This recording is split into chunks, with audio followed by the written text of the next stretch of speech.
बिबट्याची मादी आणि पिल्लांची पुनर्भेट. हिंगणघोळ तालुका कराड येथील शेतात सोमवारी 18 मार्च रोजी विस्फोट सुरू असताना बिबट्याची 2 पिल्ले सापडली होती.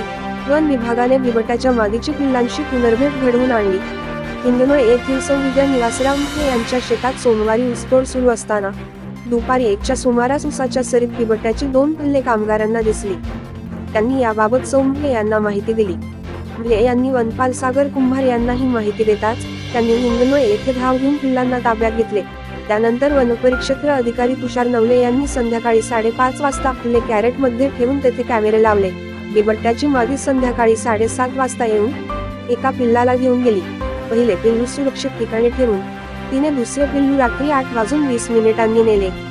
या मोहिमेत वनक्षेत्रपाल तुषार नवले, वनक्षेत्रपाल सुजाता विरकर, मानद वन्यजीव रक्षक रोहन भाटे, वनपाल सागर कुंभार, वनरक्षक सचिन खंडागळे, मेजर अरविंद जाधव, वनसेवक शंभू मुके, कराडच्या वाईल्ड लाईफ रेस्क्युअर्सचे अजय महाडिक, गणेश काळे, रोहित कुलकर्णी, रोहित पवार, अनिल कोळी, सचिन मोंटे यांनी मोलाची भूमिका बजावली.